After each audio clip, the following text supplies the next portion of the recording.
تو اب اسی کو علماء کرام نے اعوذ باللہ من ہم قرآن پڑھیں تو ضرور پہلے اعوذ باللہ من الشیطان الرجیم پڑھیں، اس کے بعد بسم اللہ الرحمن الرحیم پڑھ کر کے اپنی تلاوت کا آغاز کریں۔ یہ سب تلاوت کے آداب میں سے ہیں تاکہ آپ کے اعمال میں ثواب میں کہیں سے کوئی کمی نہ ہونے پائے۔ دوسری بات یہ بھی ہمیں غور کرنا چاہیے کہ جب ہم قرآن مقدسہ کی تلاوت کریں تو بہت سپر فاسٹ بن کے نہ کریں، بہت تیزی کے ساتھ قرآن کی تلاوت کرنے سے منع فرمایا گیا ہے، کیونکہ قرآن اس کے بارے میں آتا ہے کہ قرآن ایسی کتاب ہے کہ یہ اپنے پڑھنے والوں پر رحم بھی کرتا ہے اور اپنے پڑھنے والوں پر لعنت بھی کرتا ہے۔ دونوں معاملہ ہے، اگر آپ اس کے حق کی ادائیگی کے ساتھ آپ قرآن پڑھیں گے تو قرآن آپ پہ رحم کرے گا، اور اس سے ہٹ کر کے آپ پڑھیں گے تو قرآن آپ پر لعنت کرے گا۔ تو ظاہر سی بات ہے کوئی مسلمان اس نیت سے قرآن کی تلاوت نہیں کرتا کہ قرآن اس پر لعنت کرے، کوئی بھی مسلمان اس نیت کے ساتھ نہیں کرتا۔ تو اب لعنت قرآن کب کرے گا؟ جب ہم قرآن کو فٹ پڑھ دیں، کون سا لفظ کہاں پہ ہے، کٹ گیا، چھوٹ گیا، کیا ہوا پتہ نہیں، تو اس طریقے سے قرآن ہمیں اور آپ کو نہیں پڑھنا چاہیے۔ قرآن خود ارشاد فرماتا ہے کہ قرآن کیسے پڑھنا چاہیے۔ سورہ مزمل کی آیت کریمہ آپ اٹھائیں، اللہ ارشاد فرماتا ہے وَرَتِّلِ الْقُرْآنَ تَرْتِیلًا، قرآن کو آسانی کے ساتھ پڑھو، رک رک کر کے پڑھو، ٹھہر ٹھہر کے پڑھو۔ تو جب ہم اس قاعدے اور قانون کی پاسداری اور لحاظ کر کے قرآن کو پڑھیں گے تو ظاہر سی بات ہے ہم عجلت میں نہیں رہیں گے، جلد بازی میں نہیں رہیں گے، اور خوب آرام اور آسانی کے ساتھ ٹھہر ٹھہر کے جب پڑھیں گے تو نہ کوئی حروف ہم سے چھوٹے گا، نہ کوئی کٹے گا، اور نہ کوئی اور بات ہوگی۔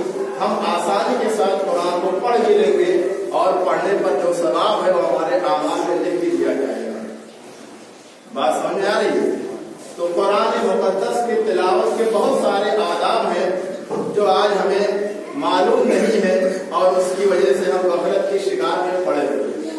تو قرآن خود فرماتا ہے کہ قرآن کو آہستہ پڑھو، ٹھہر ٹھہر کے پڑھو، آسانی کے ساتھ۔ اور ہم آگے بڑھیں، قرآن مقدسہ ہم اور آپ جب پڑھتے ہیں تو کہیں کہیں پہ جہاں پہ آیت مکمل ہوتی ہے، گول نشان، گول دائرہ لگا ہوتا ہے، تو وہاں پر ایک آیت مکمل ہوتی ہے۔ تو قرآن میں کل 14 سجدے ہیں، 9ویں پارے سے سجدے کا آغاز ہو جاتا ہے، یعنی 8 پارے تک کوئی سجدہ آپ پر نہیں ہے، لیکن 9واں پارہ آپ پڑھیں، پھر اس کے بعد کسی نے اور ہے، کسی نے اور ہے، ٹوٹل ملا کر کے 30 سپاروں میں 14 سجدے ہیں۔ تو جہاں پہ آیت مکمل ہوتی ہے، گول نشان لگا ہوتا ہے دائرے کی شکل میں، تو وہاں پر سجدہ لکھا ہوتا ہے، اسی کے اوپر سجدہ لکھا ہوتا ہے۔ جہاں پر بھی یہ آیت آئے اور جو بھی پڑھنے والا اگر اس کو پڑھ لیتا ہے اس آیت کو جس پہ سجدہ لکھا ہے، تو ہر مسلمان پر اس پر سجدہ کرنا ضروری ہے، واجب ہے۔ بہت سارے مسلمان کو پتہ نہیں ہے، پڑھ کر کے گزر جاتا ہے۔ یاد رکھیں مسلمانوں، آپ گنہگار ہوں گے، آپ کی اس پر پکڑ ہو۔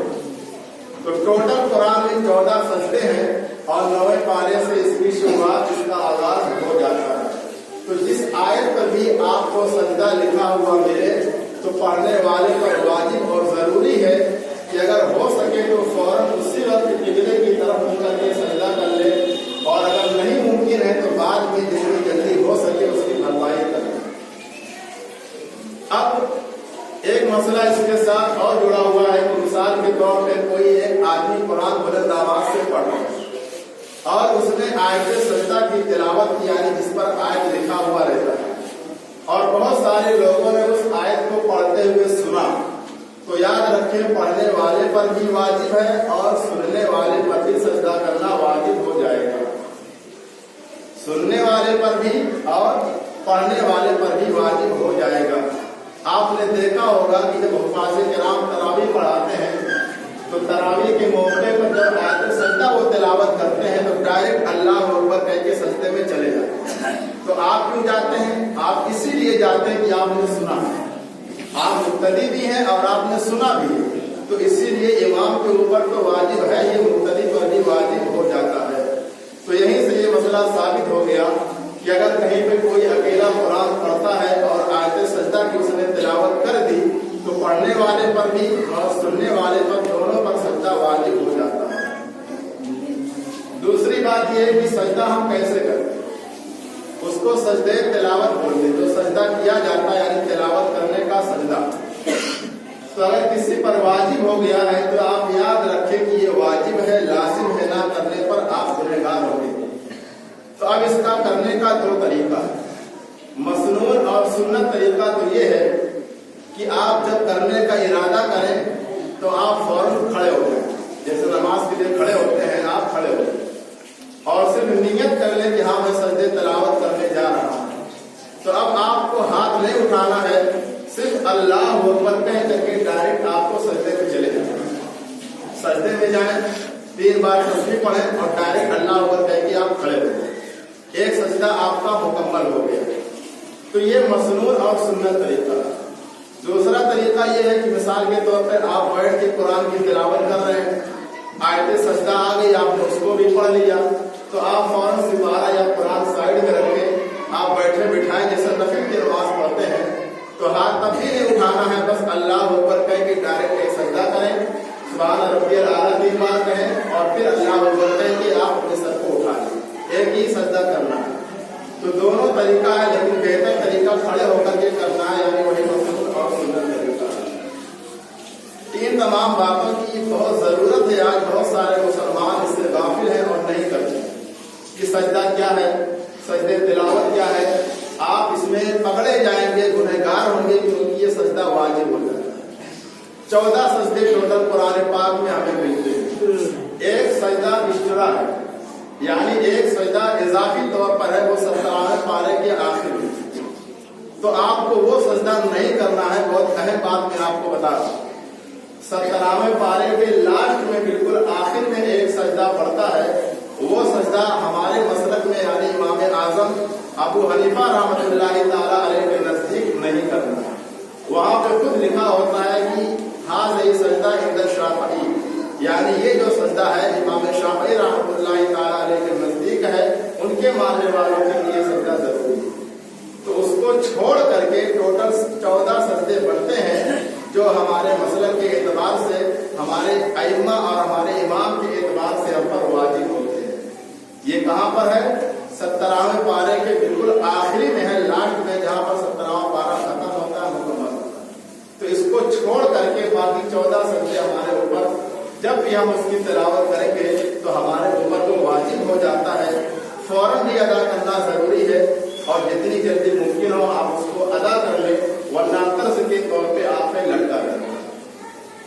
और कुरान मुकद्दसा के हवाले से ये भी उसकी तिलावत के आदाब में से है कि जब भी कुरान मुकद्दसा पढ़ा जाए तो जरूरी है कि हम ये समझें कि कुरान मुकद्दसा की आयत किसी वक्त नाज़िल हो रही है।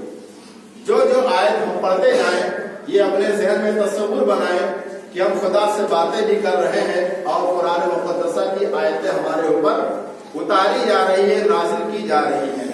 जब आप ये जहन बना के कुरान की तिलावत करेंगे तो चूंकि अरबी हमारी जुबान नहीं है, हम समझ नहीं सकते, लेकिन इसका मजा जरूर आपको मिलेगा, इसका लुत्फ आपको जरूर मिलेगा, क्योंकि आपने जहन बना लिया है कि ये अल्लाह का कलाम है, ये खुदा की किताब है।